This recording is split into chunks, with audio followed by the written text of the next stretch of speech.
Hello everyone, welcome to my channel. సాలగ్రామం అంటే సాక్షాత్తు విష్ణు స్వరూపం.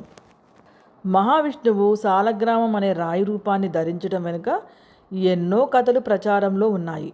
వాటిలో ముఖ్యమైనది బృంద కథ.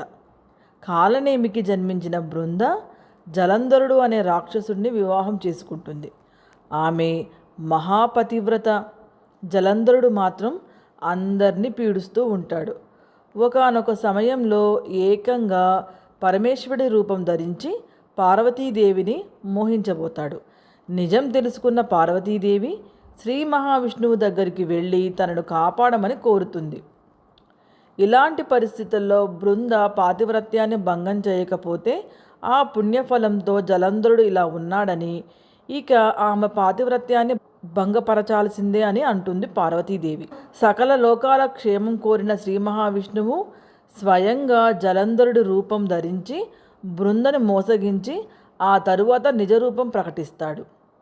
తన దగ్గరికి వచ్చింది తన భర్త కాదని తెలుసుకొని ఆగ్రహం చెందిన బృంద విష్ణువును శిలగా మారిపోమని శపిస్తుందట. అలా శ్రీ మహావిష్ణువు సాలగ్రామ రూపాన్ని ధరించాడని పురాణ కథనం. ఈ సాలగ్రామ శిలలు గండకీ నదిలో లభిస్తాయి. ఇవి ఎంతో చిన్నవిగా ఉంటే అంత మంచిది అంటారు. విష్ణు భక్తులకు సాలగ్రామం ఆరాధన మోక్షానికి మార్గంగా భావిస్తారు. శివారాధనలో బిల్వపత్రానికి ఎంత ప్రాధాన్యత ఉందో విష్ణు పూజలో సాలగ్రామాలకు కూడా అంతే ప్రాధాన్యత ఉంటుంది.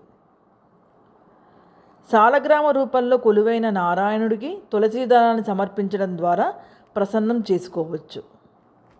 ఈ సాలగ్రామ పూజ వల్ల సకల రోగాలు నశించి ఆయురారోగ్యాలు కలుగుతాయని నమ్మకం. అశాంతి, ఆర్థిక ఇబ్బందులతో బాధపడేవారు నిత్యం సాలగ్రామ శిలను పూజిస్తే మంచి ఫలితం ఉంటుంది. శ్రీ మహావిష్ణువుకి ప్రీతికరమైన కార్తీక మాసంలో సాలగ్రామాన్ని దానంగా ఇస్తారు. వాటిపై ఉండే చక్రాలను బట్టి వాటిని వివిధ పేర్లతో పిలుస్తుంటారు. ఇది ఫ్రెండ్స్ సాలగ్రామం గురించి. నెక్స్ట్ వీడియోలో మనం మళ్ళీ కలుసుకుందాం. నా ఛానల్ని తప్పకుండా సబ్స్క్రైబ్ చేసుకోండి. Thank you.